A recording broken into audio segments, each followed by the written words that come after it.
আ- ব্যথায় উঠতে পারছি না। আমি কে? কোথায় আছি আমি? Who am I? Please help me. আমি এই পচা নর্দমার মধ্যে আসছি কিভাবে? আপনারা কিছু বুঝতে পারছেন না তো? তো চলুন শুরু থেকে বলি। গল্পের হিরো হলো সম্রাট, যে কিনা এই নর্দমায় পড়ে আছে। কেন এই নর্দমায় পড়ে আছে আপনারা বুঝতেছেন না তো? চলুন তাহলে শুরু থেকে বলি। আজ থেকে 2 বছর আগের ঘটনা, কলকাতা শহর। এই শহরে ছিল দুইটা বড় মাফিয়া গ্যাংস্টার। একটা লিডার ছিল রাজ, আর আরেকটি লিডার ছিল তাপস। এদের দুজনের মধ্যে প্রতিদিন গ্যাং ওয়ার লেগেই থাকতো। শহরের সাধারণ মানুষ শান্তিতে থাকতে পারতো না। শহরে কেউ ঠিকভাবে ব্যবসাও করতে পারতো না, কারণ যা টাকা তারা ব্যবসা করে উপার্জন করত, তাদের 50% ওই দুই দলের মধ্যে দিতে হতো। সাধারণ মানুষের জীবন বিপন্ন হয়ে গেছিল। বাইরে থেকেও এই শহরে কেউ ব্যবসা বাণিজ্য করতে আসতো না। সবাই ভগবানের কাছে প্রার্থনা করতো যে এই শহরে কেউ কি শান্তিতে থাকতে পারবে না। ঠিক সেই সময় কলকাতা শহরে পাড়া পড়ে গল্পের নায়ক সম্রাটের। গরিব সাধারণ একটা ছেলে, যে কিনা গ্রাম থেকে এসেছে এই শহরে কাজের আশায়। কিন্তু সে এটা জানতো না যে তার এই শহরে অনেক কিছু পাল্টাতে চলেছে। বাস স্ট্যান্ড থেকে বের হয়ে একটা চায়ের দোকানে গিয়ে দোকানদারকে জিজ্ঞেস করলো। আচ্ছা দাদা, এই ঠিকানাটা একটু বলতে পারবেন? আমি এই শহরে নতুন এসেছি। কাজের জন্য। দোকানদার কাজের কথা শুনে চমকে উঠল আর অবাক হয়ে বলল, বা ভাই, সবাই এই শহর ছেড়ে চলে যাচ্ছে আর তুমি আসছো কাজের জন্য? হা হা হা। কেন সবাই চলে যাচ্ছে কেন? সব বুঝতে পারবে, এখানে কিছুদিন থাকো তারপর। আচ্ছা দেখি কি ঠিকানা। হ্যাঁ হ্যাঁ হ্যাঁ, এই নাও এই নাও। ওকে। রোড নাম্বার 123, বাম দিকে গিয়ে ক্লক টাওয়ার। হঠাৎ পুরো শহরে সাইরেন বাজা শুরু হলো। দোকানদার তাড়াতাড়ি করে দোকানের শাটার লাগিয়ে আমাকে দোকানের ভিতরে নিয়ে গেল, আর পকেট থেকে 500 টাকা বের করে দোকানের সামনে রেখে দিল। আমি আর ওই দোকানদার দোকানের ভিতরে চুপ করে বসে রইলাম। আমি কিছু বলতে গেলে দোকানদার আমার মুখ চেপে ধরে। তার কিছুক্ষণ পরে সাইরেন বাজা বন্ধ হয়ে গেল। দোকানদার আর আমি শাটার তুলে দোকান থেকে বের হলাম। বেরিয়ে দেখি বাইরে যে 500 টাকা দেওয়া হয়েছিল ওই টাকাগুলো আর নেই। সেখানে একটা হলুদ কালারের টোকন রাখা ছিল। আমি দোকানদারকে জিজ্ঞেস করলাম, দাদা এইসব কি? কিছু তো বুঝতে পারছি না। সব বুঝতে পারবে, কিছুদিন থাকো। এরা হলো এই শহরের গ্যাংস্টার। এদের কথায় না চললে বেঘুরে মারা পড়বে। কি বলছেন এসব? সব কিছু খুলে বলুন আমায়। দেখো ভাই, আমার সময় নষ্ট করো না। সন্ধ্যা হয়ে আসছে, তুমি তাড়াতাড়ি তোমার ঠিকানায় চলে যাও, না হলে সমস্যায় পড়বে। দোকানদার কথাগুলো বলে দোকান বন্ধ করে চলে গেল। সম্রাট ঠিক কিছু বুঝতে পারছে না কী সব হচ্ছে এই শহরে। সে এইসব কথা চিন্তা না করে একটা ট্যাক্সি নিয়ে তার ঠিকানার দিকে এগোতে লাগলো। সে ঠিক সন্ধ্যার আগে আগে ওই ঠিকানায় পৌঁছে গেল। সেই ঠিকানায় পৌঁছে গিয়ে সে তার রুমে প্রবেশ করলো। আপনারা ভাবছেন সে এই শহরে রুম কোথায় পেল? সে আগে থেকেই রুম বুক করে রেখেছিল, আর সে আগে থেকেই কাজের খবর নিয়ে এইখানে এসেছিল, যাতে কোনো সমস্যা না হয়। আচ্ছা এসব কথা বাদ দিন, গল্পে ফেরা যাক। সে তার রুমে গিয়ে রাতের ডিনার করে শুয়ে পড়ল, কারণ কালকে তার জন্য একটা বড় দিন হতে চলেছে। কালকে এসে কাজে জয়েন করবে। পরের দিন সকাল 4টে বাজে। সম্রাট রেডি হয়ে সে তার কাজের উদ্দেশ্যে রওনা দিল। সে যেই জায়গায় আজকে থেকে কাজ করবে সেটা হলো এই শহরের বড় একটা সুপার মার্কেট। সেখানে সে স্টোর কিপার পদে কাজে জয়েন করেছে। বেতন বেশি না, মাত্র 15,000 টাকা। নতুন তো তাই এতটুকু দিয়েছে। বলছে আস্তে আস্তে বেতন বাড়বে। 30 মিনিট পর সে তার কাজের জায়গায় পৌঁছে গেল। সে এই জায়গায় নতুন, তাই সে কাউকে তেমন চেনে না। একজনকে বলে সে ম্যানেজারের রুমের দিকে গেল। ম্যানেজারের রুমে গিয়ে, হ্যালো স্যার, আমি কি আসতে পারি? হ্যাঁ আসো, কে তুমি? স্যার আমি আজকে কাজে জয়েন করব। চিনছি। সম্রাট না তুমি? এই নাও ডকুমেন্ট। এই ডকুমেন্টগুলি গিয়ে রুম নাম্বার 1-এ গিয়ে জমা দাও। ওইখানে তোমাকে সব বুঝিয়ে দেওয়া হবে। Okay sir. তারপর সে রুম থেকে বের হয়ে 1 নাম্বার রুমে গিয়ে সে তার সব ডকুমেন্ট জমা করে দেয়, আর তার কি কাজ করতে হবে সব তাকে বলে দেওয়া হয়। তারপর থেকে সম্রাট ঠিক টাইম করে রেগুলার এইখানে কাজ করতে থাকে। সম্রাটের ধীরে ধীরে কাজটা খুব ভালো লাগতে থাকে। সে তার কাজের প্রতি আরও বেশি করে মনোযোগী হয়। কিন্তু সে এটা জানতো না যে এই কাজই তাকে এইখানে থেকে অনেক বড় বিপদে ফেলতে চলেছে। অন্যদিকে রাজের গ্যাং আর তাপসের গ্যাংয়ের মধ্যে রোজ মারামারি, কাটাকাটি, রক্তারক্তি লেগেই চলেছে। এদের গ্যাং ওয়ারের মধ্যে সাধারণ মানুষ পিষে পিষে মরছে। আসুন তাহলে দুই গ্যাংস্টার এর সম্পর্কে কিছু আপনাদের জানিয়ে দিই। প্রথমে আসে রাজের গ্যাং। রাজের গ্যাং, যার লিডার হলো রাজ সিং। তার গ্যাংয়ে 2000-এরও বেশি লোক কাজ করে। তার একটা ভাই আছে, বিমল সিং। তার গ্যাংয়ের বেশিরভাগ কাজ সে দেখাশোনা করে। রাজের গ্যাং কলকাতা শহরের নর্থ সাইড দেখাশোনা করে। রাজের গ্যাং এমন কিছু বাদ নেই যে করে না। ড্রাগ পাচার থেকে মেয়ে পাচার, বেআইনি ব্যবসা, সব কিছুই ব্যবসা করে। অন্যদিকে তাপসের গ্যাং লিডার হলো তাপস। তার গ্যাংয়ে 1000-এরও বেশি লোক কাজ করে। তাপসের গ্যাংয়ের সব কিছু দেখাশোনা করে তার খাস লোক করিম আহমেদ। মজার কথা, তাপস আর রাজ দুজন একজনের হয়ে কাজ করত, আর সেই একজন হলো আন্ডারওয়ার্ল্ডের একজন বড় মাফিয়া, নাম ইকরাস খান, যে কিনা দুবাইয়ে বসে পুরো বিশ্বে তার পুরো ব্যবসা চালায়। আর এইদিকে ইন্ডিয়া আর বাংলাদেশ কন্ট্রোল করে এরা দুজন। হ্যাঁ, আরেকটা কথা, তাপসের ছিল টাকার নেশা। সে এই টাকার জন্য যে কোনো কাউকে মারতে পারে। আর রাজ, তার ছিল মেয়ের নেশা। এই দুটো নেশার জন্য আজ দুইজন একে অপরের জানে দুশ্মন। সকাল 4টে, রাজ ঘুমিয়ে আছে তার বিছানায়। সাথে রয়েছে একটি মেয়ে। হঠাৎ ফোন আসলো তার ভাই বিমলের। রাজদাদা, তাপসের গ্যাংয়ের লোক আমাদের লোকদের মেরে আমাদের কালেকশনের টাকা হাতিয়ে নিয়েছে। কি কি বললি তুই? ওই তাপস কুত্তার বাচ্চা এত বড় সাহস আমাদের লোকেদের গায়ে হাত দেয়? ওর হাত পা কেটে রাস্তায় ঝুলিয়ে রাখবো। দাদা, ওই তাপসের কিছু একটা করতে হবে। ওরা দিন দিন আমাদের এলাকায় এসে আমাদের লোকদের মেরে টাকা হাতিয়ে নিচ্ছে। ওই শালার টাকার খুব নেশা। ওই টাকা দিয়ে ওকে মারবো। তুই রাকিবকে রেডি হতে বল, ওর ব্যবস্থা আমি করছি। ঠিক আছে। তারপর ফোন কেটে দেয়। এদিকে রোজকার মতো সম্রাট রেডি হয়ে সুপার মার্কেটের দিকে যাচ্ছে। যার পথে রাস্তায় একটা লোককে আহত অবস্থায় পড়ে থাকতে দেখে। সম্রাট অবাক হচ্ছে, যে লোকটা আহত অবস্থায় পড়ে আছে কিন্তু কেউ তাকে সাহায্য করছে না। তারপর সম্রাট যখন লোকটাকে তুলতে যাবে তখনই সুপার মার্কেটের ম্যানেজার তাকে টেনে দূরে নিয়ে যায়।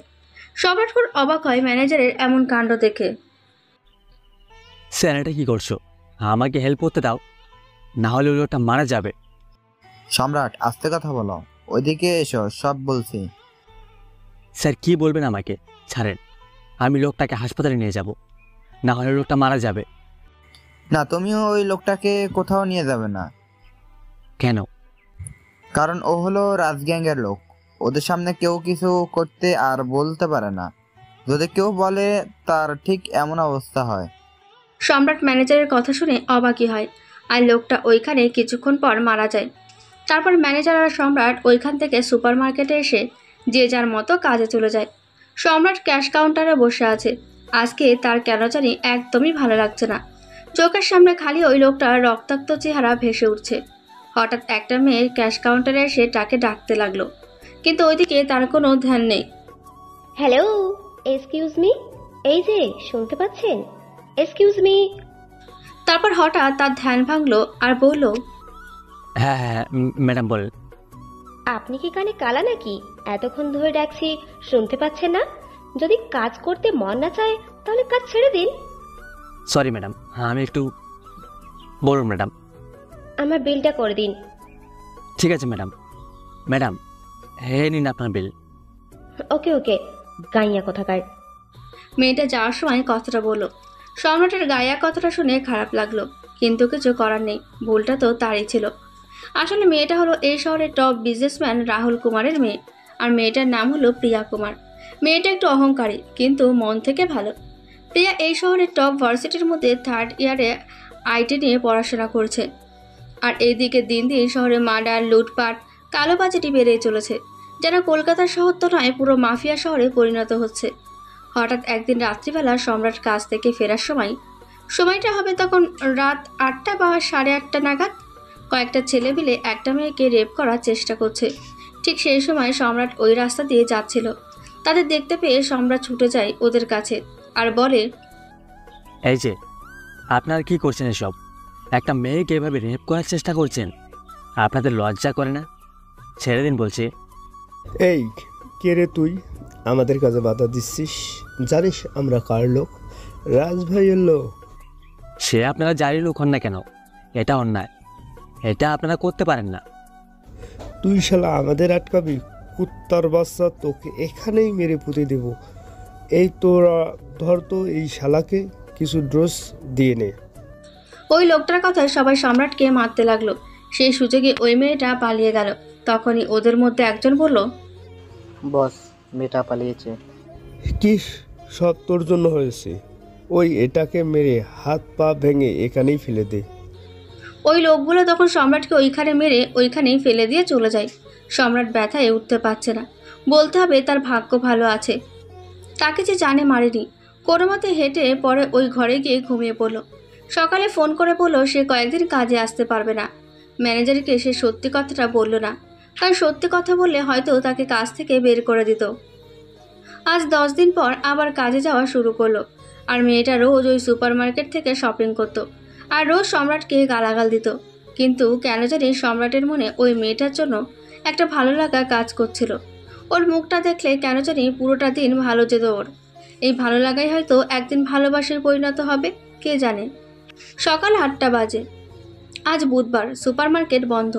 তাই সম্রাট ভাবলো আজ এই শহরটা একটু ঘুরে ঘুরে দেখবে, কারণ অনেক দিন তো হলো এই শহরটা ঘোরা হয়নি। তাই আর দেরি না করে ফ্রেশ হয়ে সকালের খাবার খেয়ে বেরিয়ে পড়লো শহর ঘুরতে। আর এদিকে প্রিয়া রেডি হয়ে কলেজের দিকে রওনা দিচ্ছে। আজ প্রিয়ার গাড়িটা খারাপ হওয়ার কারণে তাকে ট্যাক্সি করে কলেজ যেতে হচ্ছে। কলেজে ঢোকার পর দেখলো রাজের লোকেরা মেয়েদের বাজেভাবে টিজ করছে। কেউ কিছু বলছে না, কারণ সবাই জানে তাদের বিরুদ্ধে কথা বলে তার পরিণতি মৃত্যু। তাই সবাই যে যার মতো দাঁড়িয়ে আছে। রাজের কিছু ছেলে পেলে এই কলেজে পড়তে তো আসে না, আসে মানুষকে ডিস্টার্ব করতে। আর রাজের ভাই বিমল সিং এই কলেজে আসছে মানে কারো কপালে দুঃখ আছে। রাজের ছেলেরা ক্যাম্পাসের একপাশে কতগুলো ছেলে মেয়েকে টিজ করছে। প্রিয়া ওদের পাশ কাটিয়ে যেতেই বিমল দেখে ফেলে আর বলে, ওই যে সুন্দরী ম্যাডাম, আমাকে অ্যাটেনশন না দিয়ে কোথায় যাচ্ছ? আমি কারো অ্যাটেনশন দেওয়ার জন্য এখানে পড়তে আসিনি। ওয়াও, যেমন রূপ তেমন তেজ, তেমন ফিগার। আহা, একটু এইদিকে আসো। তুই কে যে তোর কথায় আসতে হবে? এই মেয়ে, আসতে বলেছি, এইদিকে আয়, নাহলে কিন্তু খারাপ হবে। প্রিয়া ওর কথায় কোনো উত্তর না দিয়ে সোজা ওর ক্লাসরুমে চলে গেল। এদিকে বিমল তো রাগে ফায়ার হয়ে আছে। এই মেয়েটা কে রে? ভাই, এটা কুট্টুপতি রাহুল কুমারের মেয়ে, প্রিয়া কুমার। এর জন্যই এত তেজ? এই মেয়েটাকে আমার খুব পছন্দ হয়েছে, এর বাপের সাথে কথা বলতে হবে। হঠাৎ কলেজের সামনে দিয়ে যাচ্ছিল সম্রাট। সে ভাবলো কলেজে গিয়ে একটু কলেজটা দেখে আসবে। আর সেই বাহানায় প্রিয়া যদি দেখা পায় তাহলে তো ভালোই হয়, কারণ প্রিয়াকে না দেখলে তার ঘুম হয় না। আর সুপারমার্কেট বন্ধ, তাই প্রিয়া মার্কেটে আসবে না। সম্রাট আর দেরি না করে গেটম্যানকে কোনোভাবে পটিয়ে কলেজের ভেতর ঢুকলো। ভেতরে গিয়ে দেখে কলেজ একদম ফাঁকা, কোনো লোক দেখা যাচ্ছে না। সে ভাবলো হয়তো ক্লাস চলছে, তাই হয়তো লোকজন দেখা যাচ্ছে না। সামনে রাজের লোকদের দেখতে পেল। সম্রাট জানতো না যে এরা রাজের লোক, তাহলে সে ওদের কাছে যেত না। তাদের কাছে গিয়ে বলল, ভাই, 3rd ইয়ারের আইটি রুম কোনটা? আরে তুই এখনো বেঁচে আছিস? সম্রাট ওই লোকটাকে দেখে তাড়াতাড়ি চলে যেতে নিয়েছিল। তখনই, এই দাঁড়া এখানে। ভাই, এই সেই ছেলে যার জন্য আমাদের হাত থেকে ওই মেয়েটা হাতছাড়া হয়েছিল। কি বলছিস? এই সেই ছেলে? তোরা না বলছিলি মেরে হাত পা ভেঙে দিয়েছিস? এই মাল তো দেখি দিব্যি সুস্থ আছে। কিন্তু ভাই, আমরা তো ওকে পুরো আদামারা করে দিছিলাম। এত তাড়াতাড়ি তো সুস্থ হওয়ার কথা না। আচ্ছা বাদ দে, এবার যখন কাছে পেয়েছি এর ব্যবস্থা এখানেই করছি। ভাই প্লিজ প্লিজ ভাই, ওই রাতের জন্য আমাকে ক্ষমা করে দিন। আমি বুঝতে পারি নাই ভাই, আমি কান ধরছি, প্লিজ ভাই, হ্যাঁ আমাকে মাফ করে দিন। এই দাঁড়া, আগে বল তোর বাড়ি কোথায়, তোর পরিবারে কে কে আছে, বল, সব সত্যি বল, না হলে কিন্তু। বলছি ভাই, হ্যাঁ আমি গ্রাম থেকে এসেছি এখানে কাজ করতে। হ্যাঁ আমার কেউ নেই, আমি একা। আমি এখানে সুপারমার্কেটে কাজ করি। সব করবি? তুই আমাদের জন্য মেয়ের ব্যবস্থা করে দিবি, কারণ তোর জন্যই আমার একটা মেয়ে হাত ছাড়া হয়েছে। এখন তুই আমাদের জন্য মেয়ে এনে দিবি, না হলে তোর কপালে দুঃখ আছে। কিন্তু ভাই আমি তো এগুলো করি না, প্লিজ এমন করবেন না প্লিজ। আপনি অন্য কিছু বলেন, আমি করে দেব। যা, তোকে মেয়ে আনতে হবে না, কিন্তু আমি যখন যা বলবো তাই করতে হবে। ঠিক আছে ভাই, তাহলে আমি যাই। দাঁড়া, কোথায় যাচ্ছিস? একটা কাজ করে যা। কি কাজ ভাই? ওই যে একটা মেয়ে দেখছিস, ওই মেয়েকে গিয়ে বল আমি তোমাকে ভালোবাসি, তোমাকে বিয়ে করতে চাই। না ভাই, এটা আমি করতে পারবো না।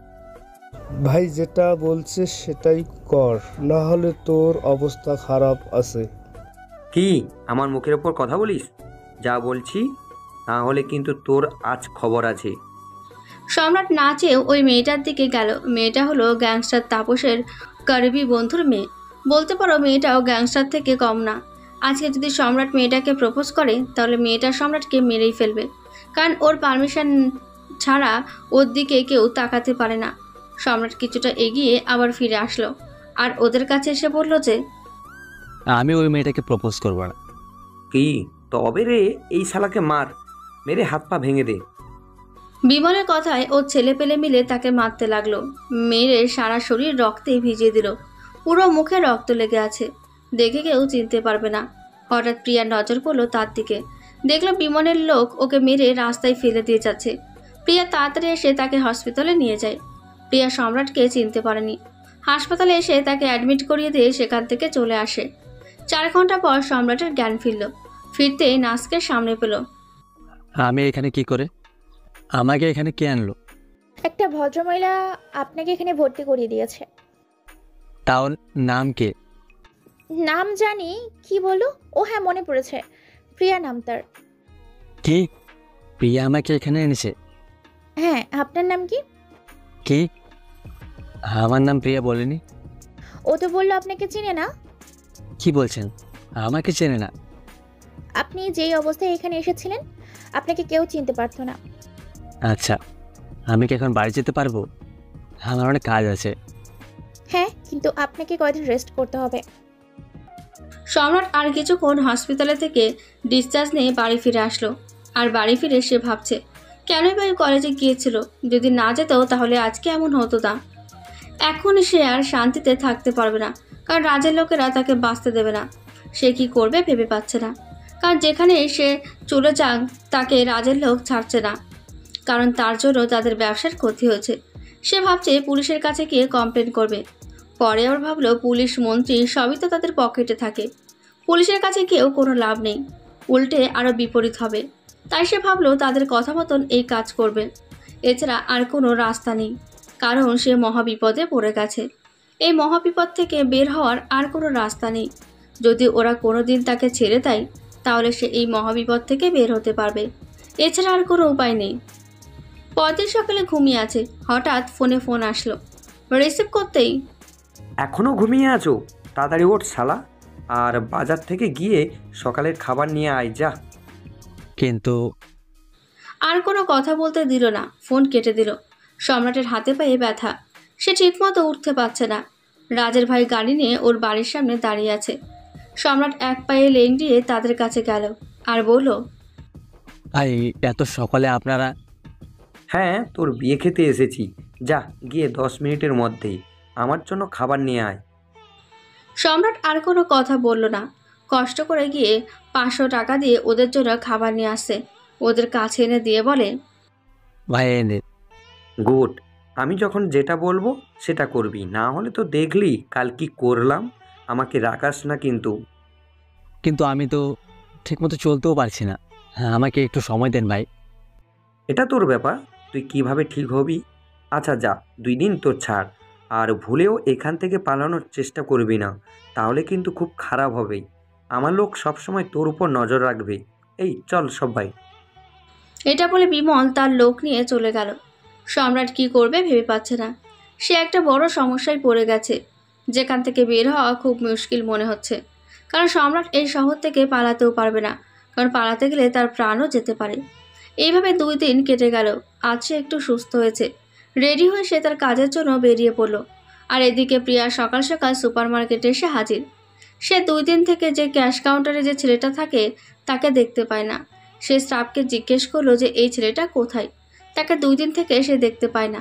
স্টাফরা বললো তার শরীর ভালো না, তাই আসেনি, কিন্তু আজ থেকে জয়েন করবে। হঠাৎ সম্রাট গেট দিয়ে প্রবেশ করলো। মার্কেটে প্রবেশ করে সে তার কাজের জায়গায় চলে গেল। আজকে কেন জানি তাকে মনমরা মনে হচ্ছে। মনে তো হবেই, এত বড় বিপদে পড়ে গেছে, কেউ তাকে এই বিপদ থেকে বাঁচাতে পারবে না। হঠাৎ প্রিয়া বলে উঠল, এই যে হ্যালো, আপনি মিস্টার সম্রাট? আমি তো আপনাকেই খুঁজছিলাম। আপনার কি হয়েছে? 2-3 দিন ধরে কাজে আসছেন না? কই কিছু না তো, একটু শরীরটা খারাপ ছিল। দিন, আপনার বিলটা বানিয়ে দিচ্ছি। প্রিয়ার কেন জানি সন্দেহ হচ্ছে, কারণ প্রিয়া যখনই এখানে আসে তাকে গায়া বলে অনেক গালাগালি করে, তাও সম্রাট কিছু মনে করে না। আর আপনারা হয়তো জানেন না, প্রিয়া যেদিন প্রথম দেখেছিল সম্রাট, ওই দিন থেকেই ওর প্রতি একটা কেমন জানি মায়া কাজ করছিল। কারণ প্রিয়াও মনে মনে সম্রাটকে ভালোবেসে ফেলেছে, তাই তো রোজ সে এই সুপার মার্কেট থেকে রোজ কিছু না কিছু কিনে নিয়ে যেত। আর সম্রাট এটা বুঝতেও পারেনি যে প্রিয়া তাকে লাইক করে। তখন হঠাৎ প্রিয়া সম্রাটকে প্রশ্ন করে উঠল, আপনার কি কোনো সমস্যা হয়েছে? কিছু প্রবলেম হলে আমাকে বলতে পারেন। প্লিজ আমাকে ডিস্টার্ব করবেন না। আপনার যদি কেনাকাটা হয়ে থাকে আপনি যেতে পারেন।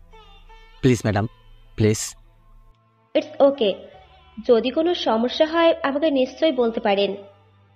সম্রাট রাজের গ্যাংয়ের কারণে এমন চিন্তায় আছে যে আজ প্রিয়া তার সাথে এমন কেয়ার করে ওর সাথে কথা বলো, ওইদিকে তার কোনো খেয়াল নেই। কারণ প্রিয়া কোনোদিন ওর সাথে এমন করে কথা বলেনি।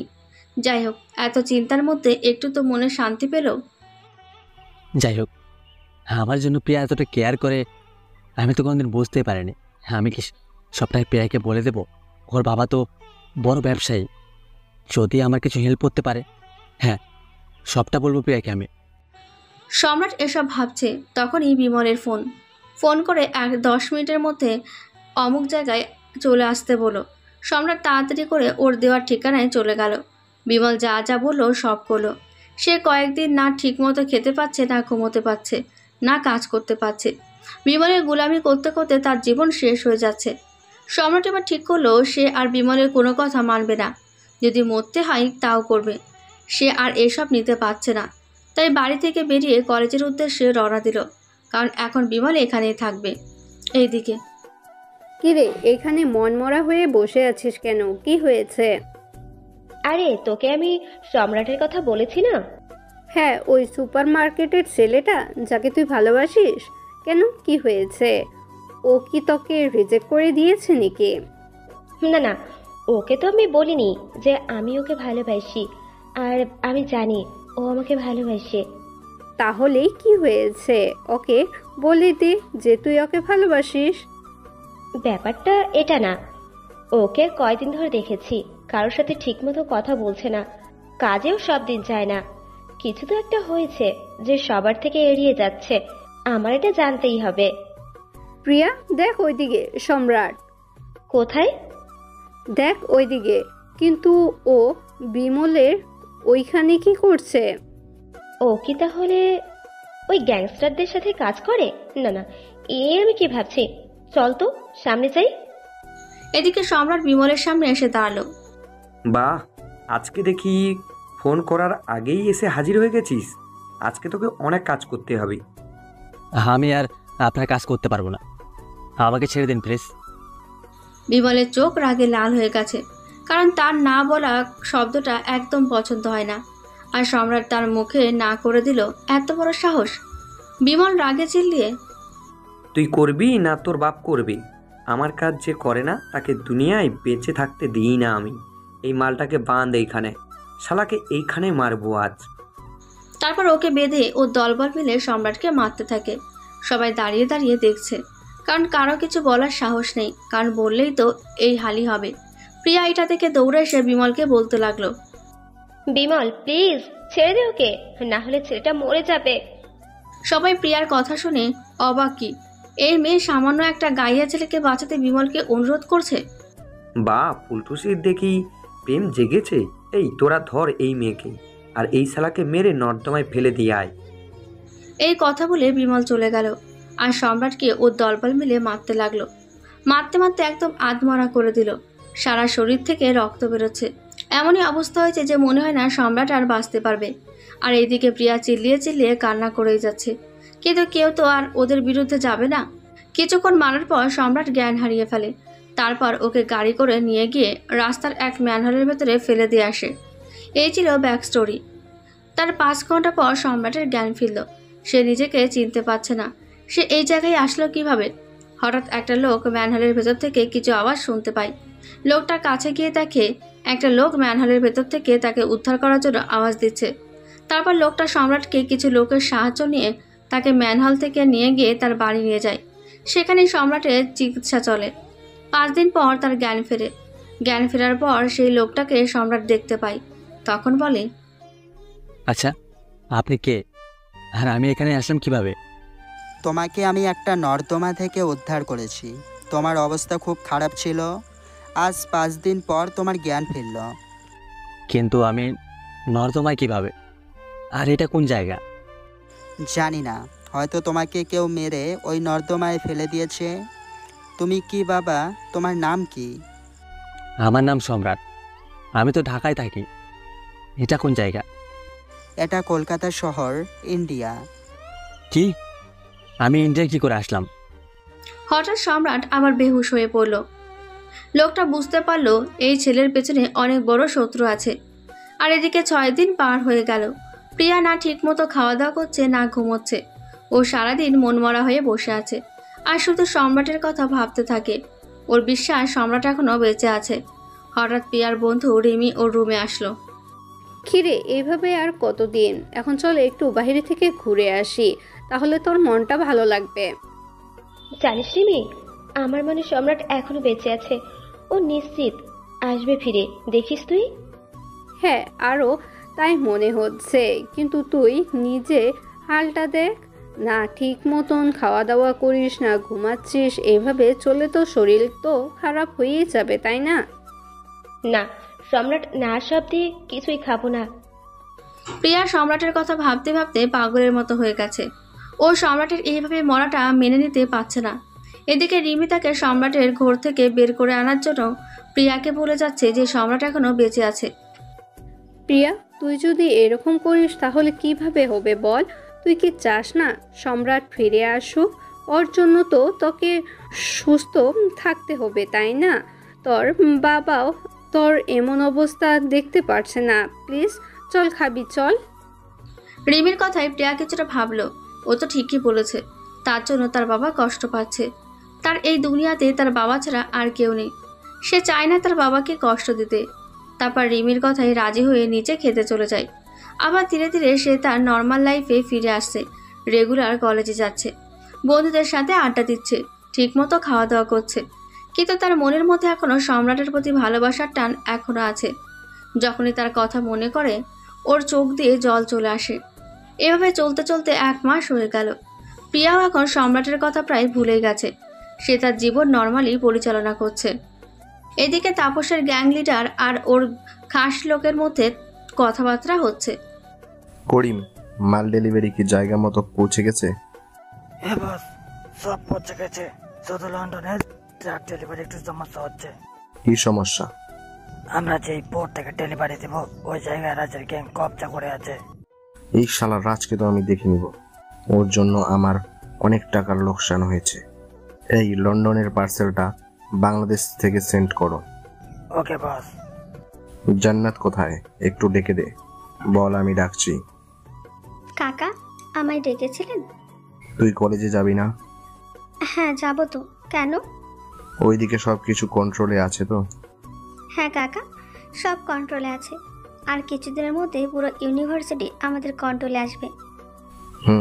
এই কলেজটা পুরো আমাদের কন্ট্রোলে আসলে ওইখান থেকে বেআইনি অস্ত্র আর ড্রাগস পাচার করতে আমাদের অনেক সুবিধা হবে।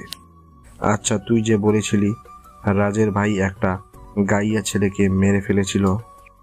হ্যাঁ, সে তো প্রায় 1 মাস আগের ঘটনা। সেটা ওই কলেজে পড়তো না, কিন্তু ওরা ছেলেটাকে মেরে ফেলেছে। তুই না বলেছিলি ওই ছেলেটাকে একটা মেয়ে ভালোবাসতো?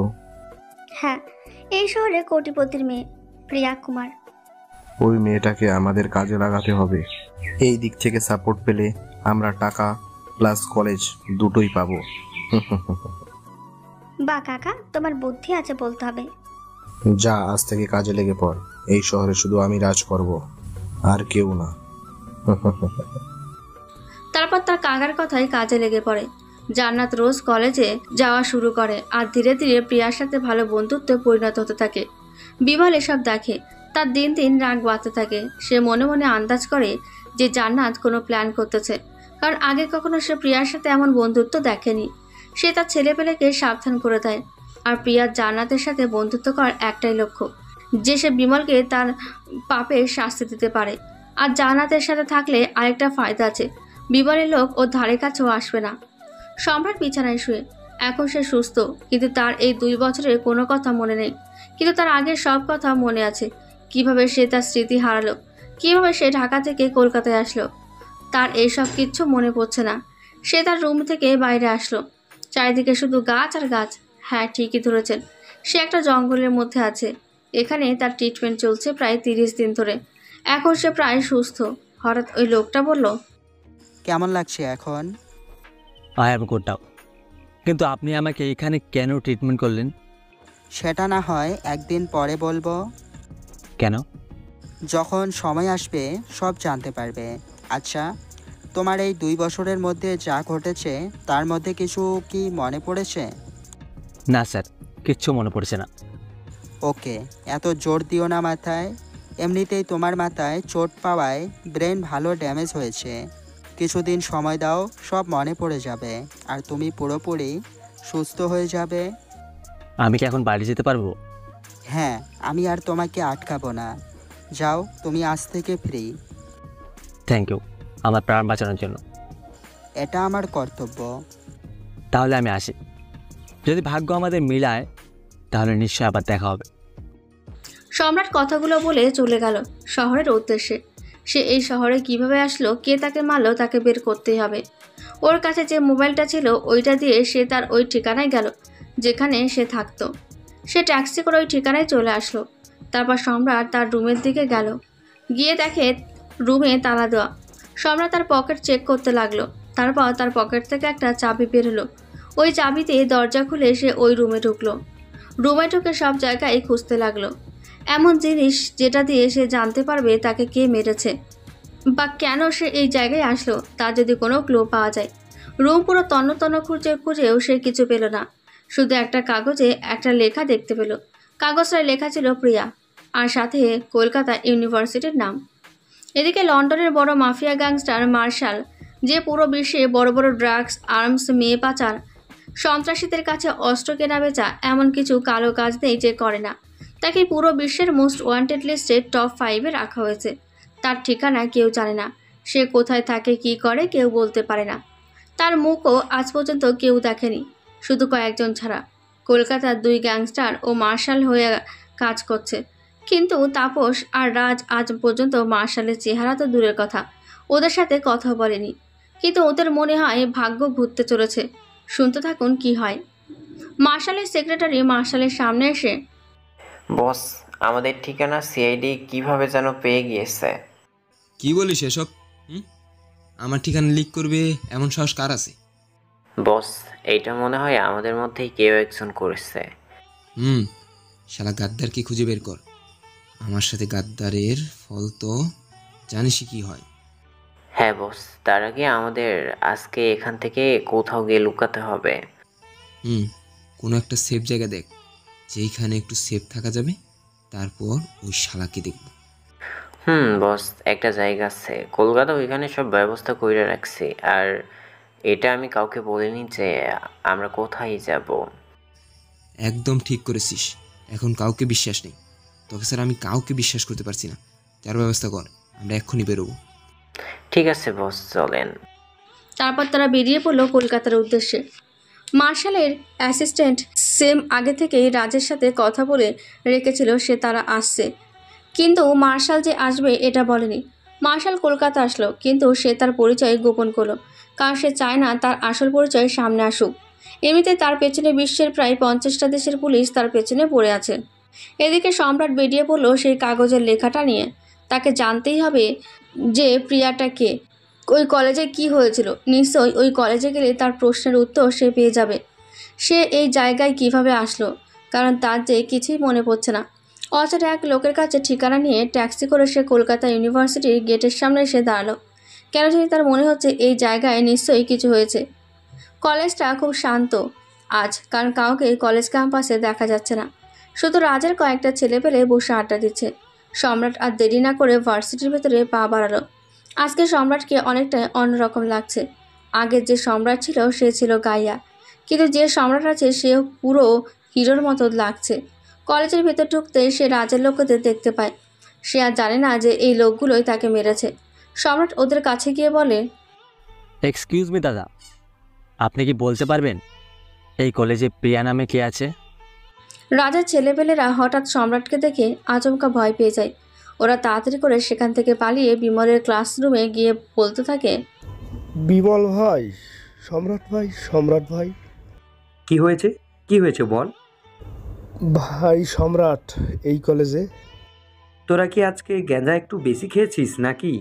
ওকে তো মেরে নর্দমায় ফেলে দিয়েছি, ও এইখানে আসবে কিভাবে? না ভাই, আপনি নিজেই গিয়ে দেখুন। ক্লাসের সবাই থ হয়ে গেল সম্রাটের কথা শুনে। যে ছেলেটাকে সবার সামনে মেরে ফেলে দিয়েছে সে আবার এইখানে কিভাবে আসবে? আর সেই ক্লাসের লাস্ট বেঞ্চে বসেছিল প্রিয়া, যে কিনা সম্রাটের কথা শুনে শকড হয়ে রয়েছে। ক্লাসের সবাই ক্লাস থেকে বের হলো, সাথে প্রফেসরও। বিমল সম্রাটের কাছে গিয়ে, কিরে শালা, তুই এখনো বেঁচে আছিস? আপনি কে? আর আপনি কি বলছেন এসব? কে বেঁচে আছে মানে কে? নাটক করছিস আমার সাথে আর নিজের বেশও পাল্টে নিয়েছিস পুরো হিরোর মতো। আপনি কি বলছেন আমি কিছুই বুঝতে পারছি না। আমি এখানে একজনকে খুঁজতে এসেছি, প্রিয়া। এই কলেজে পড়ে। আপনি কি বলতে পারবেন এখানে প্রিয়া কে আছে? ও ছেলে ভালোবাসার টানে এখানে চলে আসছে আর আমাদের চিনতে পারছে না। পেটে 2টা ঘা পড়লেই সব চিনতে পারবি। এই তোরা দাঁড়িয়ে কি দেখছিস? প্রিয়াকে ধরে নিয়ে আয়। বিমলের ছেলেগুলো প্রিয়াকে ধরে বিমলের সামনে নিয়ে আসলো। প্রিয়া সম্রাটের দিকে হাঁ করে তাকিয়ে আছে। ও যেন আর নিজের চোখে বিশ্বাস করতে পারছে না যে ওর সামনে সম্রাট দাঁড়িয়ে আছে। দেখো ফুলটুসি, তোমার গাইয়া ভূত এখনো বেঁচে আছে, কিন্তু ও আরও বেঁচে থাকবে না। তুই বড়ই ভুল করেছিস রে। তুই এই শহর থেকে পালিয়ে গেলেই পারতি, কিন্তু তুই এটা করিসনি। নিজের মৃত্যুকে নিজেই আমার কাছে নিয়ে আসছিস। আচ্ছা, আপনি কি প্রিয়া? আপনি কি আমাকে চেনেন? কারণ আমি এই কাগজে আপনার নাম পেলাম, তাই আপনাকে খুঁজতে চলে আসলাম। প্রিয়া কিছু বুঝতে পারছে না সম্রাট কি বলছে এসব। সম্রাট, আপনি আমাকে চিনতে পারছেন না? আমি প্রিয়া। আসলে আমার কিছু মনে নেই, তাই তো আপনার কাছে আসা। আমার কি হয়েছিল যদি একটু বলতেন। ও বাবুর তাহলে কিছু মনে নেই? তাহলে শোন, আমি বলছি। তোকে আমি মেরে নর্দমায় ফেলে দিয়েছি। ভেবেছিলাম তুই মরে গেছিস, কিন্তু তুই তো বেঁচে আছিস। আর আমার মার খেয়ে তোর স্মৃতিশক্তি হারিয়ে গেছে। সম্রাটের মাথা পুরো গরম হয়ে গেল। সে প্রিয়াকে বলতে লাগলো, এরা যেটা বলছে সেটা কি সত্যি? হ্যাঁ সম্রাট, এই বিমলই তোমার এমন দশা করেছে। সম্রাট আর কোনো কথা না বলে পেছনে ফিরেই এমন একটা বিমলকে ঘুষি দেয়, ও উড়ে গিয়ে এক গাড়ির সাথে ধাক্কা খায়। বিমল কিছুক্ষণের জন্য জ্ঞান হারায়। সবাই অবাক হয়ে তাকিয়ে আছে সম্রাটের দিকে। প্রিয়াও হাঁ করে তাকিয়ে আছে। বিমলের লোকগুলো বিমলের কাছে গিয়ে বলে, বস আপনি ঠিক আছেন তো? হ্যাঁ, আমি ঠিক আছি। এই শালাকে মার। ঠিক আছে বস। ওই দেখছিস কি মার শালাকে। প্রিয়া, আপনি একটু ওই দিকে গিয়ে দাঁড়ান। বিমলে প্রায় 20 জন লোক ওর দিকে তেড়ে আসে। হাতের লাঠি ছুরি নিয়ে যখন ওরা সম্রাটের কাছে আসলো, ওদের এক এক লোককে মেরে মাটিতে শুইয়ে দিল। সবাই হতভম্ব হয়ে তাকিয়ে আছে। যে কিনা কয়েকদিন আগে একটা গাইয়া ছেলে ছিল, যে কিনা বিমলের মার খেয়ে মরার মতো অবস্থা হয়েছিল, সে আজ কিনা এক ভয়ঙ্কর রূপ ধারণ করেছে। তার মধ্যে এত পরিবর্তন আসলো কিভাবে? বিমলের সম্রাট ভয়ঙ্কর রূপ দেখে সে আরও 50 জন ওর লোককে কলেজে আসতে বলল। তারা কিছুক্ষণের মধ্যে চলে আসলো। যে এর মাথা কেটে আমার কাছে আনতে পারবে তাকে আমার একটা এলাকা গিফট করব। বিমলের এমন কথা শুনে ওর লোকগুলো সম্রাটকে মারতে পাগলের মতো দৌড়ে গেল ওর দিকে। কিন্তু ওরা জানে না এটা ওই নরম সাদাসিধে গায়া ছেলে নয়, এটা পুরো আগুন, পুরো মেন্টাল একটা ছেলে। ওর বিরুদ্ধে কেউ যদি কিছু বলে সে তার জিভ কেটে ফেলে। আর এ তো সম্রাটকে মেরে নর্দমায় ফেলে দিয়েছে। তাহলে ভাবুন বিমলের কি হতে চলেছে। সম্রাটের কাছে আসতে লোকগুলোকে একটা একটা করে কিক দিয়ে সবগুলোকে মাটিতে শুইয়ে দিল। একজনের অবস্থা ভালো না, এটা দেখে বিমলের মনে আতঙ্কের ছাপ দেখা দিল। বিমল তাড়াতাড়ি ওর দাদাকে ফোন দিল। হ্যাঁ হ্যালো বিমল, বল। দাদা, তাড়াতাড়ি কলেজে আসো। একটা ছেলে আমাদের 50 জন লোককে মেরে দিয়েছে। ও এখন আমাকেও মারবে। ভাই, কে সে ছেলে? বল, আমি এক্ষুনি আসছি। এই চল তাড়াতাড়ি কলেজ। এটা দেখে জান্নাত ও তার কাকাকে ফোন করে বলে দিল কলেজে আসতে। তাপস আর রাজ দুজনেই বেরিয়ে পড়ল তার দলবল নিয়ে কলেজের উদ্দেশ্যে। এদিকে বিমল সম্রাটের সামনে গিয়ে, এই তুই কে বে? বল কে তুই? পুলিশের লোক, আর্মির লোক, এজেন্ট? বল কে তুই? আগে বল আমাকে কেন মেরেছিস? আমার ইচ্ছে করছে তাই মেরেছি। তুই এটা ভাবিস না যে আমার এই 50 জনকে মেরে তুই পার পেয়ে যাবি। শুধু একটু ওয়েট কর, তারপর দেখবি আমি তোর কি করি। আর তুই একটু পর বলতে নিজেই বাধ্য হবি। একটু কেন? এ দেখ, আমি এখানে বসলাম, তুই কাকে আনার? আমি এখানে বসে আছি। সম্রাট একটা চেয়ার এনে চোখে চশমা দিয়ে মাথায় হুডি টুপি নিয়ে বসে আছে। কলেজের সবাই এমন রূপ দেখে ভয়ে আছে। তারা বুঝতে পারছে এই শহরে কোনো বড় ঝামেলা হতে চলেছে। প্রিয়া শুধু দূর থেকে সম্রাটের দিকে তাকিয়ে আছে। একটু পর কলেজের গেট দিয়ে কিছু গাড়ি প্রবেশ করলো। গাড়ি থেকে রাজ আর তার পাওয়ারফুল দলবল নামলো। সবার হাতে মেশিন গান, পিস্তল, রাইফেল, রকেট লঞ্চার। মনে হয় তারা যুদ্ধ করতে এসেছে। রাজ তার ভাইয়ের কাছে গিয়ে, কোন ছেলেটা করেছে বল? আজ তার এমন মৃত্যু দিব আর কোনোদিন কোনো মানুষ আমার ভাইয়ের সাথে লাগতে আসবে না। বল কে সে? দাদা, ওই যে ছেলেটা চেয়ারে বসে আছে ওইটা। ওই কে রে তুই? তোর সাহস তো কম না, তুই আমার ভাইয়ের গায়ে হাত উঠিয়েছিস। কারোর গায়ে হাত দিলে আগে ওর ব্যাকগ্রাউন্ড চেক করে হাত দেওয়া উচিত। বল তুই কেমন মৃত্যু চাস? কারণ মরতে তোকে হবেই। এই কিরে, কথা বলছিস না কেন? দাদা, শালা মনে হয় ভয়ে কথা বলতে পারছে না। এই মালটাকে আমি নাঙ্গা করে মেরে রাস্তায় মাঝখানে ঝুলিয়ে রাখবো। সম্রাটের চোখ রাগে লাল হচ্ছে, কারণ ওর নামে কেউ কিছু বলে তার মাথা পুরো গরম হয়ে যায়। ও নিজেকে কন্ট্রোল করতে পারে না। রাজ আবার বলল, কে হিরো, ভয় পেয়ে গেলি নাকি? এখন আমাদের কাছে ক্ষমা চা, তাহলে তোর মৃত্যুটা কষ্টদায়ক হবে না। এবার সম্রাট বলা শুরু করলো, আমি যখন কাউকে মারি তখন কারো ব্যাকগ্রাউন্ড দেখি না। ব্যাকগ্রাউন্ড দেখে মারার সময় আমার নেই। তোর ভাইকে বল কী কারণে আমাকে মারলো, আর ক্ষমা চেতে বল, তাহলে বেঁচে যাবে। না হলে ওর মৃত্যু আমার হাত থেকে কেউ বাঁচাতে পারবে না। কি, আমার সামনে বসে আমার ভাইকে মারার হুমকি দিচ্ছিস? এত বড় সাহস তোর! এই তোরা শালাকে মার। রাজের কথায় ও লোকগুলো সম্রাটকে এলোপাথারি গুলি করতে লাগলো। সম্রাট তখন গিয়ে একটা গাড়ির পেছনে দাঁড়ালো।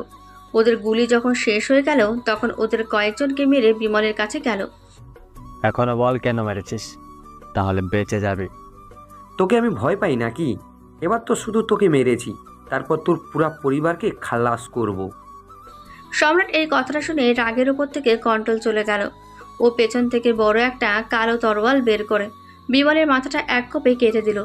বিমলের মুন্ডুটা গিয়ে রাজের পায়ের সামনে গিয়ে পড়ল। রাজ কি করবে বুঝতে পারছে না। সবাই হতবাক হয়ে চেয়ে আছে, কেউ কিছু বুঝতে পারছে না। পেছনের এক কোণ থেকে তাপস সব দেখছিল, সেও হতবাক হয়ে গেল। তখনই হঠাৎ পুলিশ এসে হাজির হলো। আশেপাশে রাজের লোকগুলো ভয়ে পেঁচোতে লাগলো। পুলিশ এসে সম্রাটকে অ্যারেস্ট করে নিয়ে গেল। এদিকে রাজের তো মাথা গরম হয়ে রয়েছে। তার সামনে তার ভাইকে মেরে ফেলা হয়েছে। তার সাথে মন চাচ্ছে এক্ষুনি ওর ভাইয়ের মতো ওই ছেলেটার মুন্ডুটা কেটে দিতে। এদিকে থানায় নিয়ে এসে সম্রাটকে লকআপে ভরে দিল। তখনই এসিপি রুদ্রনীল এসে বলতে লাগলো, এই কে রে তুই? তোর বস কে? তোকে কে পাঠিয়েছে বল, না হলে কিন্তু তোকে মরতে হবে। আমাকে কেউ পাঠায়নি, আমি একা এসেছি, আর আমার কোনো বস নেই। বল তুই কেন বিমলকে মারলি? বল, সত্যি করে বল, না হলে কিন্তু তুই বাঁচতে পারবি না। হ্যাঁ, আমাকে কে মারবে? এই পৃথিবীতে কেউ জন্মায়নি যে আমাকে মারবে। আর আমি কেন ওকে মারলাম শুনবেন? হ্যাঁ, ও আমাকে মেরেছিল। আর আমাকে যে মারে সে আর পৃথিবীতে বাঁচতে পারে না। কি, তোর এত বড় সাহস? তুই আমার সামনে এসব কথা বলছিস? বলছি কি এসিপি স্যার, যদি আপনারা আমাকে মারেন তাহলে আপনাদেরকেও মরতে হবে। কি বললি তুই? আমাকে মারবে সালা? কত বড় হিম্মত আমার থানায় আমার সামনে আমাকে মারা হুমকি দেয়। তোকে এমন মৃত্যু দিব যে মৃত্যু তোকে দেখে ভয় পেয়ে যাবে। দেখা যাক কে কাকে মারে। তুই শুধু বেঁচে আসিস, রাজার জন্য তোর ভাইকে তুই মেরেছিস, ও নিজেতে তোকে মারবে বলে অপেক্ষা করতে আছে। সম্রাট ওদের কথা তোয়াক্কা না করে জেলের এক কোণায় গিয়ে বসে পড়ল। কিছুক্ষণ পর প্রিয়া আর জান্নাত থানায় এসে হাজির হলো। ওরা সম্রাটকে থানা থেকে নিয়ে যেতে জামিন নিয়ে আসলো, কিন্তু এসিপি সম্রাটকে ছাড়লো না, ওর সাথে দেখা করতে দিল না, কারণ থানাটা রাজের এলাকায় পড়েছে। তাই প্রিয়া আর জান্নাত কিছু করতে পারবে না। প্রিয়া জানে জান্নাত তাপসের নিজের লোক, তাই তাকে থানায় নিয়ে আসলো, কিন্তু তাও কাজ হলো না। এখন সে বুঝতে পারছে না কি করবে। জান্নাত প্লিজ কিছু একটা কর, না হলে ওরা ওকে মেরে ফেলবে। দেখ প্রিয়া, এটা রাজের এলাকা, এখানে আমরা কিছুই করতে পারবো না। তুইও তো এত বড় গ্যাংয়ের হয়ে কাজ করিস, কিছু একটা করতে পারবি না? এখন একটাই রাস্তা আছে, শুনেছি নাকি সম্রাটকে থানা থেকে রাতে অন্য জায়গায় শিফট করবে। ওদের পিছু করে ওইখান থেকে আমরা ওকে বাঁচাতে পারবো। এর জন্য আমাকে চাচাকে বলতে হবে, উনি কিছু করতে পারবে। উনি কি আমাকে সাহায্য করবে? যে ছেলে এত বড় গ্যাংস্টারের ভাইকে মেরে ফেলেছে, যা তারা কোনোদিন করতে পারেনি, তাকে সাহায্য করবে না, এটা কখনো হতেই পারে না। চল তাহলে। এই কথাগুলো বলে তারা বেরিয়ে পড়লো তাপসের বাড়ির উদ্দেশ্যে। এদিকে মার্শাল আর সেম এর মধ্যে আলোচনা হচ্ছে। শ্যাম, কি হচ্ছে এইসব? আমি তো কিছুই বুঝতে পারছি না। না বস, আমিও তো কিছুই বুঝতে পারছি না। রাজের ভাইকে কেই বা পুরো কলেজের সামনে আর মুন্ডু কেটে দিয়েছে। কি? কার এত বড় সাহস এত বড় মাফিয়া বাইকে মেরে ফেলেছে? জানি না, বলতো ছেলেটাকে কেউ কি এর আগে দেখে নাই? কে আছে এর পিছনে? কার কোথায় তাকে মারলো, কিছু কি বলছে? ছেলেটা তো বললো ওকে মেরেছিল, তাই তাকে মেরে দিয়েছে। এর মধ্যে কোনো রহস্য আছে। আচ্ছা, রাজ আর তাপসের মধ্যে অনেক দিন ধরে গ্যাংওয়ার চলতেছে, তাপস করেনি তো? না বস, এটা তাপস গ্যাংয়ের কাজ নয়। আচ্ছা বস, আমরা মনে হয় এখানে সেফ নয়, এখান থেকে চলে গেলে আমাদের ভালো হয়। না, তার আগে আমার ওই ছেলেটাকে দেখতে হবে। আমার কেন জানি মনে হচ্ছে ছেলেটা আমার খুব পরিচিত। ঠিক আছে বস, আজকে রাতেই শুনলাম ছেলেটাকে থানা থেকে রাজের সেফ আড্ডায় নিয়ে যাওয়া হবে। ঠিক আছে, আমরাও যাবো ওইখানে, যার ব্যবস্থা কর।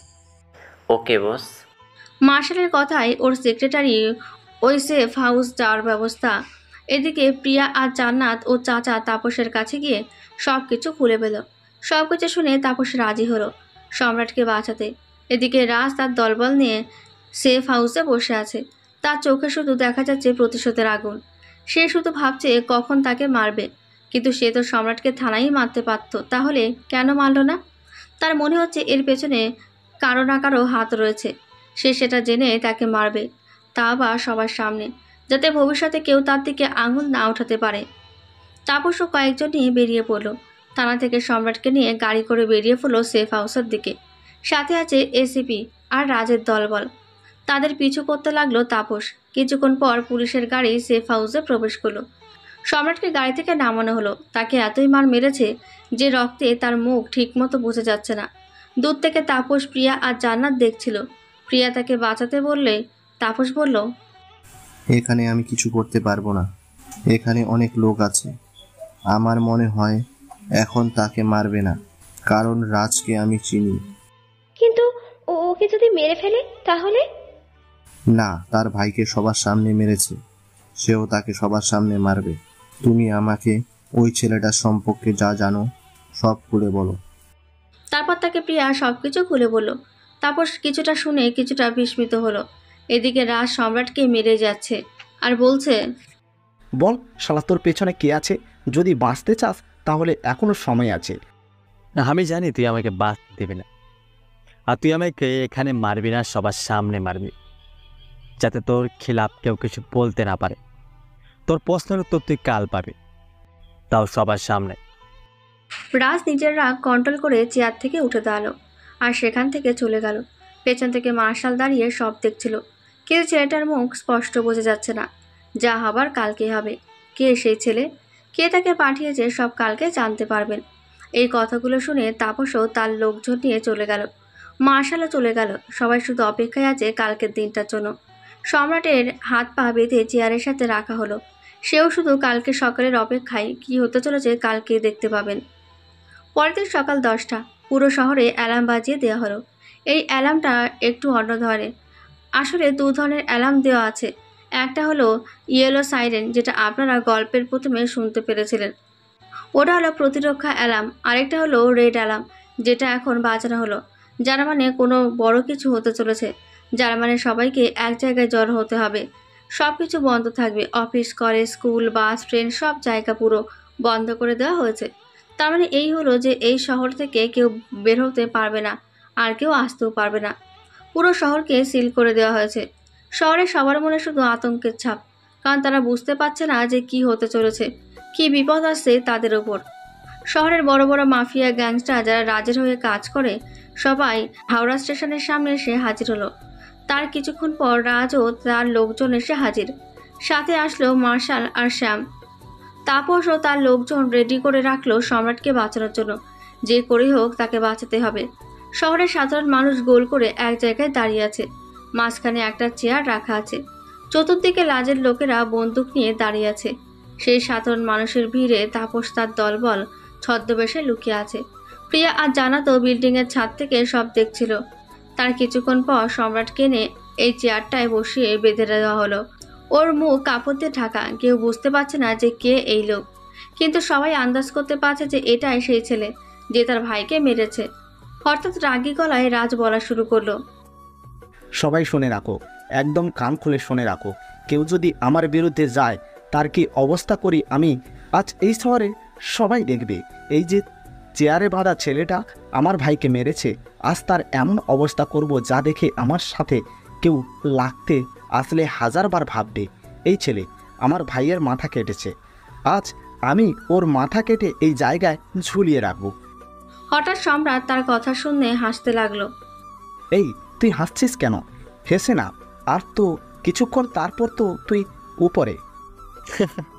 তোর মতো গায়ের মারবে আমাকে? তোর ভাইয়ের মাথা কেটেছি, তোর যে কি কি কাটবো আমি নিজেও জানি না। এই পাগল হয়ে গেলি নাকি? রাতে তো শুধু অল্প ডোজ দিয়েছিলাম, এতেই এই অবস্থা, আর আজকে তোকে এমন কষ্ট দিয়ে মারবো তুই ভাবতেও পারবি না। দেখাই যাক তাহলে। এটা বলে সম্রাট আবার হাসতে লাগলো। রাজ রাগে ও চেয়ারে লাথি মারল। সম্রাট চেয়ার সহ উল্টে পড়ে গেল। সম্রাটকে আবার দাঁড় করানো হলো। তখন রাজ বলল, ওই দেখছিস কি, ওর মুখ থেকে কাপড়টা সরা। এটা বলতেই রাজের লোক সম্রাটের মুখ থেকে কাপড় সরাতে লাগলো। এদিকে মার্শাল আর শ্যাম তাকে দেখার জন্য খুব এক্সাইটেড। যে সম্রাটের মুখ থেকে কাপড় সরানো হলো, মার্শালের হৃৎপিণ্ড যেন থেমে গেল। সে কাকে দেখছে তার চোখে বিশ্বাস হচ্ছে না। হঠাৎই কোথা থেকে যেন স্মোকস গ্যানেড এসে তাদের মাঝখানে পড়লো। সবাই ভয় পেয়ে গেল। সবাই ভয়ে এদিকে ওদিকে ভাগতে লাগলো। কি হচ্ছে রাজ আর তাপস দুজনই কিছু বুঝতে পারছে না। হঠাৎ করে কোথা থেকে 4 থেকে 10টা গাড়ি তাদের ঘিরে ধরলো। 100 থেকে 200 জন লোক হাতে মেশিন গান নিয়ে তাদের সবাইকে ঘিরে ধরলো। মাথার ওপর 2টা হেলিকপ্টার উঠছে।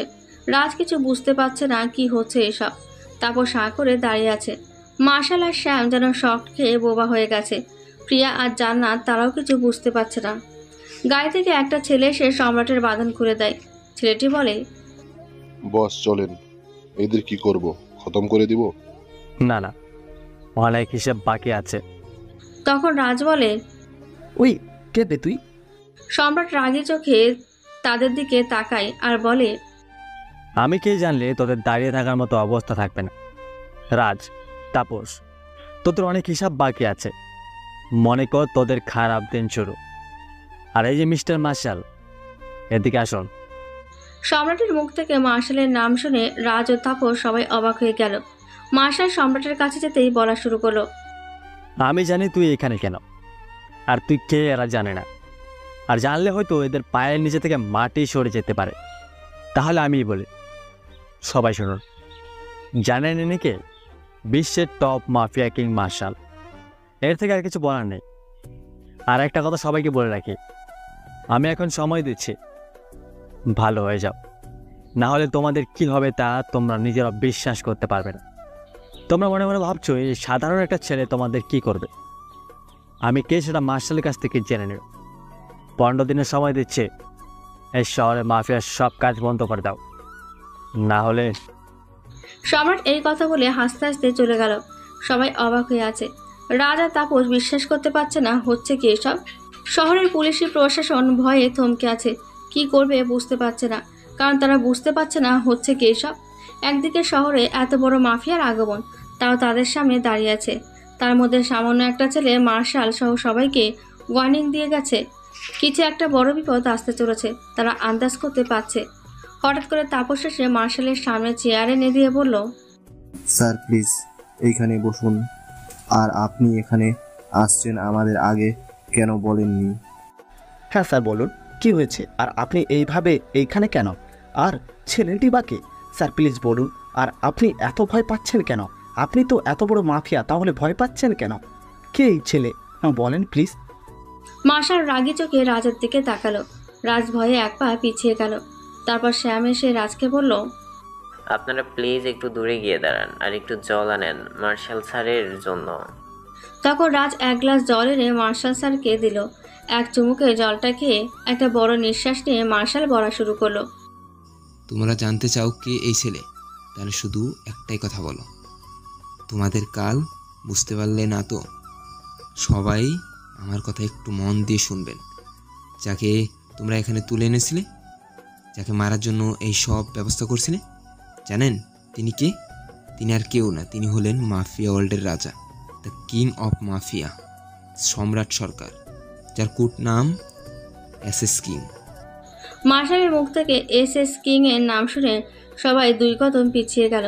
কারণ এসএস কিং এটা শুধু নাম নয়, এটা একটা আতঙ্ক। তখন হঠাৎ রাজ বলা শুরু করলো, কিন্তু মার্শাল স্যার, এসএস কিং তো 2 বছর আগে মারা গিয়েছে, তার প্রমাণও তো আছে, তাহলে বেঁচে আছে কিভাবে? আমি জানি না, তবে আমাদের এখনই এইখান থেকে যেতে হবে। সেম তাড়াতাড়ি যাওয়ার ব্যবস্থা কর। কিন্তু স্যার আপনি কোথায় যাবেন? জানি না, যেইখানে গেলে আমি সেফ থাকবো সেইখানে তোমরাও পালিয়ে যাও। সম্রাট কখনো কাউকে সুযোগ দেয় না, এখনো সময় আছে, কেটে পড়ো। এই কথাগুলো বলে মার্শাল আর শ্যাম যাওয়ার জন্য বেরিয়ে পড়ল কোনো এক সেফ জায়গার উদ্দেশ্যে। এদিকে তাপস আর রাজ চিন্তায় পড়ে গেল। শহরের সব মাফিয়া গ্যাংস্টার, সব খারাপ লোক সব চিন্তায় পড়ে গেল। তারা কি করবে বুঝতে পারে না। শহরের বড় মাফিয়া মিলে একটা মিটিংয়ের আয়োজন করলো। আজ রাতে যেখানে থাকবে রাজ, তাপস, শহরের বাকি গ্যাংস্টার, মাফিয়া, পুলিশ, সবাই এই বিষয়ে কি করা যায়। শহরের সাধারণ মানুষগুলো একটু স্বস্তির নিঃশ্বাস পেল। তারা মনে হয় এখন থেকে একটু ভালোভাবে এই শহরে বসবাস করতে পারবে। এদিকে সব নিউজ চ্যানেলগুলোতে শুধু এই খবরটি দেখানো হচ্ছে। তাহলে আমাদের এই শহরের সাধারণ মানুষগুলোর কি ভালো দিন আসতে চলেছে? এই শহর থেকে কি মাফিয়া মুক্ত হতে চলেছে? একটা অজানা ছেলে যে কিনা বড় গ্যাংস্টারগুলোকে ওয়ার্নিং দিয়েছে যে কিছুদিনের মধ্যে এই শহর থেকে সব মার্ডার, চুরি, ডাকাতি, লুটপাট, ড্রাগ স্মেলিং, মেয়ে পাচার সব কিছু বন্ধ করতে।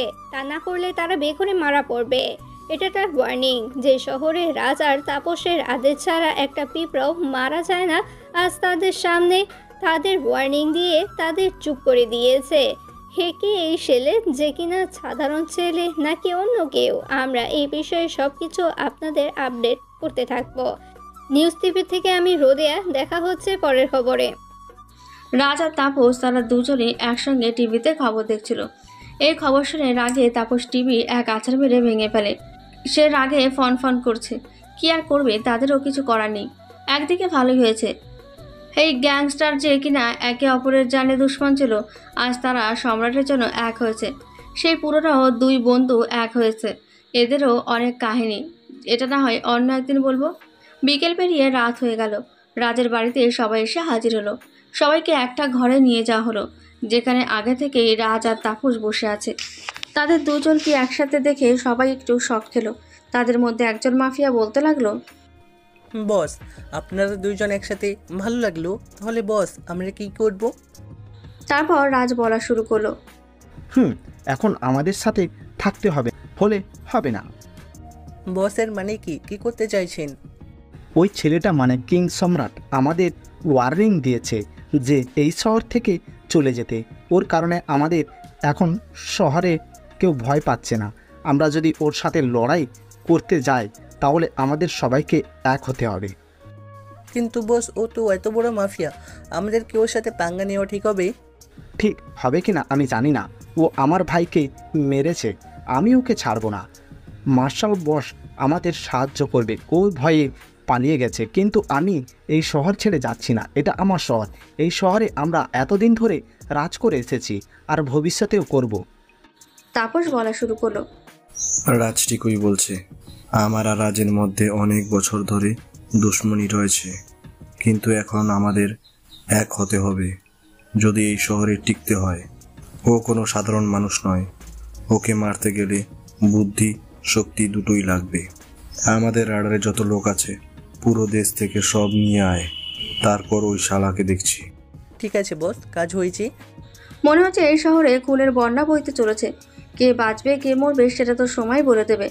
সম্রাটের পিছু করতে করতে প্রিয়া তার আড্ডায় এসে পড়েছে। সম্রাট ফাঁকা ঘরের মাঝখানে বসে আছে।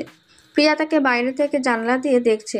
তখন সম্রাট বলে ওঠে, এই যে ম্যাডাম, বাইরে দাঁড়িয়ে না থেকে ভেতরে আসুন। আমি জানি আপনি আমাকে ফলো করছেন। প্রিয়া মাথা নিচু করে সম্রাটের সামনে গেল। তখন বলল, আপনি আমার পিছু করছেন কেন?